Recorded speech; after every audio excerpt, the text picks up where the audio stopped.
So this gesture is what we would call a line gesture, or perhaps a scribble gesture. Although I would say a scribble gesture attempts to describe the volume and the mass of the forms.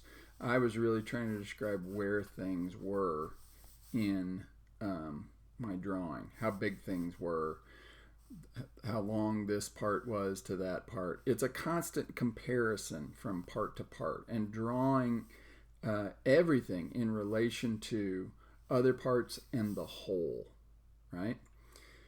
In our gestures, we typically want to, at least for these initial ones, work life size. So for several drawings of your hand, I want you to draw your hand life size, keeping your pencil in constant contact with the page and trying to work loosely. Now, there are lots of ways to make gestures other than just line gestures. There are mass gestures, there's combinations of line and mass gestures, there are using dots and kind of intermittent marks to plot where forms are. One strategy for drawing gesturally is keeping your drawings very light for as long as you can and gradually getting darker, making the forms that are more correct, the lines that are more correct, darker as you go, which could mean shifting pencils as well, right? Starting with a very light and harder pencil and then gradually working to a darker pencil, right? Again, the important thing is you're searching for where the forms are on the page. What lines are correct? And the only way to do that is to make a lot of marks, right? And feel your way through it. This is going to feel awkward for some of you if you're not used to doing this, right? Now, I did one of my hand. What if I was drawing, say, a box, right, that's out in front of me? You know, a box is going to be mostly straight lines, whether they're horizontals, verticals, or diagonals. In a gestural kind of way, we want to make those straight lines as multiple lines so that, again, we're using our arm to make the marks.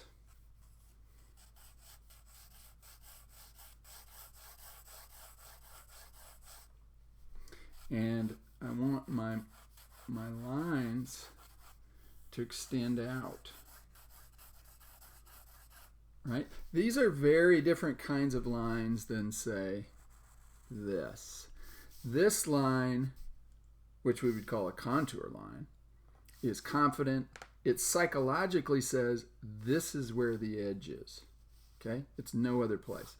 A line like this psychologically says, okay, I think it's here. And that is much easier to change than this, right? A line that's too dark, too bold is harder to get rid of than, say, a mark that's really light and stated multiple times, right? So this is what I would call a gestural approach as well. So if I'm looking at, say, a box standing in front of me,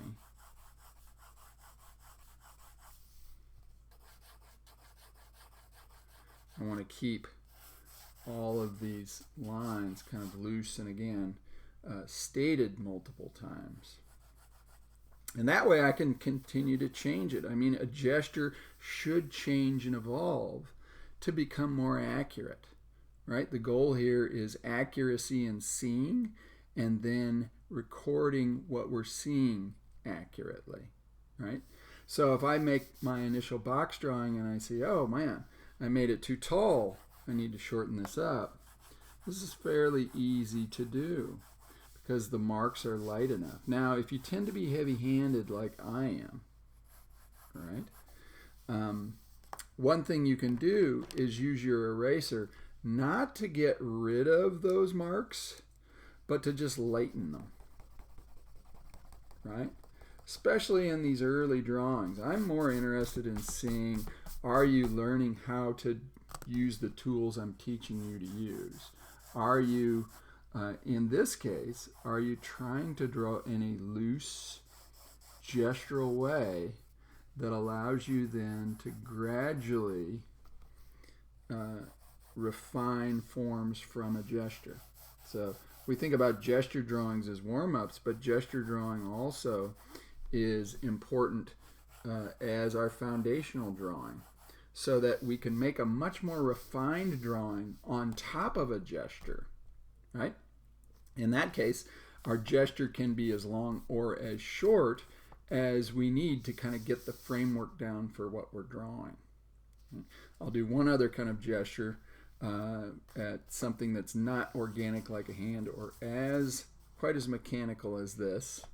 I'm looking at my little speaker. I'm going to do a small version of it.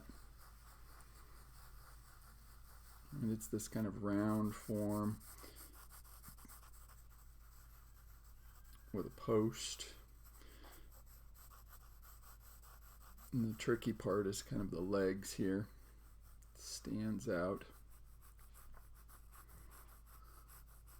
Something like this. I'm looking at the angles that are going on there. And as I continue to scrutinize this, I can see, oh, yeah, this is actually much bigger in relation to the post. And the legs stick out, at least on this side and this side, about that much. So I'm looking at the distance from this to this. Right? Maybe I need to move this down a little bit. Maybe this is a little lower, something like this. So you see my gesture is changing to become a bit more accurate relative to what I'm seeing here. And then, of course, I can start getting in the details that I see, saying, okay, there's this kind of shape that's here, and I see this arc here. Right now, this is a pretty small little drawing, and I've intended it only as a gesture. Of course, I'd need to make it a much larger drawing with these kinds of marks so that I could build, again, a finished drawing on top of it. Another way of gesturing, let's say you're looking at a container like this, right? I've got it sitting at an angle to me. So it's not straight up and down, it's laying down on its side, in fact. And I see its general direction is going this way. Seems to be at maybe this kind of angle. And then from there, I will maybe start taking on its parts based on that directional guide line that I provided myself here.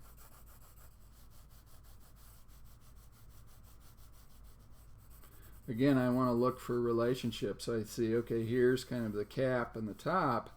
Here's where the body actually touches the cap visually.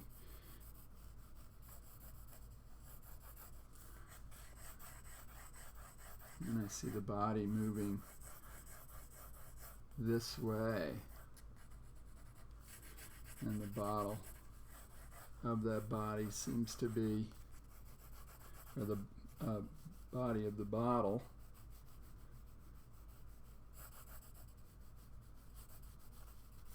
seems to be about that long for about how wide it is here, right? So this initial kind of line is really important for a symmetrical form like this, you know, providing the angle and direction things are going. So let's say I'm looking at my arm like that. I might say, okay, well, you know, it's doing this and then it's doing this. It's kind of coming at this angle and then this angle, right? And then from there, I might start to break it down with simple shapes and forms and really try to get the sense of movement and direction, and then continue through my gesture to kind of break down what I'm seeing into those smaller component forms. Breaking down larger forms into the smaller parts is important because you're doing more relationship drawing. You know, you're thinking about, okay, where is this part relative to the whole, And it may, invariably make the hole then change because perhaps you make it too big or too small, or it's in kind of the wrong location. So the small parts are like a check on that bigger drawing, right? So I want you to emulate the way I'm drawing. I want you to keep your drawings loose. I want your marks stated multiple times. I want to see your drawings evolve. The evidence that the drawings evolve should be evident in the drawing itself, right?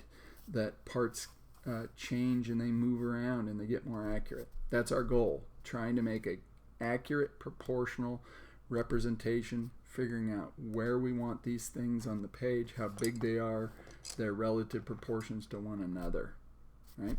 So as you do this, feel free to make several gestures on a page or use several pages, right? If some of the gestures overlap a little bit, that's fine, especially in these early warm-up drawings. So stay loose, continue to think about what you're drawing as shapes, and try to represent those shapes in their accurate proportions, placements, and angles.